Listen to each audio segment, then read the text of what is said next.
আসসালামু আলাইকুম ভিউয়ার্স, কেমন আছেন সবাই? আশা করি সবাই ভালোই আছেন। তো আজকে চলে আসছি নতুন একটা দিনের নতুন আরেকটা ভিডিও নিয়ে। তো মাঝারি আকৃতির যে গাভীটা দেখতেছেন, এই গাভীটা হচ্ছে বিক্রি করা হবে। আর আপনাদের সামনাসামনি আজকে আমি গাভী দহন করে দেখাবো যে কত লিটার দুধ হয় এই গাভীটার। এই গাভীটার জাতে হচ্ছে হলিস্টিয়ান ফ্রিজিয়ান, আর বাচ্চাটাও হলিস্টিয়ান ফ্রিজিয়ান আসছে 98%। তো মাটা হচ্ছে 85%। তো আলহামদুলিল্লাহ বাচ্চারা খুব গুড হেলদি হয়েছে।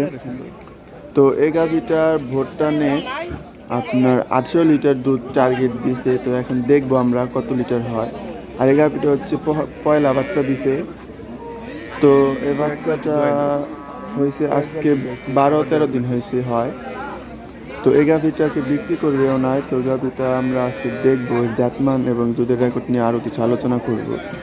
আর উন্নত জাতের গাভী গরু চেনার কিছু বৈশিষ্ট্য আছে। শুধু সাদা কালো হলেই আপনারা মনে করেন যেটা উন্নত জাত, সেটা কিন্তু না। উন্নত জাতের মধ্যে একটা অন্যতম বৈশিষ্ট্য হচ্ছে গাভী গরুর পায়ের স্টেপটা দেখেন, বাঁকানো পায়ের স্টেপ বাঁকানো থাকবে এবং লেজ ছোট থাকবে। আর খাড়ানোর স্টাইলটা থাকবে পুরো সিংহের মতো। আর মাথা থাকবে ছোট, শিং থাকবে ছোট, কান থাকবে ছোট।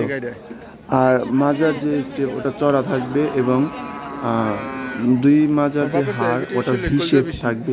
আর উলানটা থাকবে ছোট এবং পেটের যে নালি ওখান যে রক থাকবে মোটা। তো এই সমস্ত লক্ষণ দেখে যদি আপনি হাট থেকে বা কোনো খামার থেকে বা বাড়ি থেকে যে কোনো গরু কিনেন, তাহলে অবশ্যই লাভবান হবেন এবং ও থেকে দুধ উৎপাদন আপনি বেশি পাবেন। আর যেটা দেখতে হবে সেটা হচ্ছে মাজার যে স্টেপটা, এই স্টেপটা যদি আপনি চড়া আনতে পারেন তাহলে আপনি ভবিষ্যতে একটি ভালো মা পাবেন এবং গাভী বাচ্চা দেওয়ার জন্য আপনি উত্তম একটা গাভী পাবেন। তো ভবিষ্যতে ভালো বাচ্চা প্রোডাক্ট করতে পারবেন। আর যেহেতু আরেকটা জিনিস খেয়াল রাখবেন যে এই গাভী গরুর পেটটা তুলনামূলক একটুখানি বড় যদি থাকে তাহলে আপনি আরও গাভীটা নেওয়ার চেষ্টা করবেন, কেননা একটু পেট বড় থাকলে গাভীর বাচ্চা দানিটা বড় থাকে এবং বাচ্চাগুলি খুব গ্রোথফুল হয়। আর সুস্থতা দেখতে হলে আপনি দেখবেন যে আপনার গাভীর জাবর কাটছে কিনা, চোখ টলমল করতেছে কিনা এবং শরীরে হাত দিলে শরীর জাবর জার কাটা দিচ্ছে কিনা, এই সমস্ত লক্ষণ দেখে আপনি যদি গাভী গরু কেনাকাটা করেন তাহলে ইনশাল্লাহ আপনি ভালো একটা গাভী পাবেন। তো এই গাভীটা আলহামদুলিল্লাহ দহন তো শেষ হচ্ছে না, দোহাইতেছে।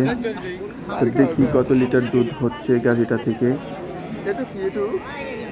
তো দেখা যাক।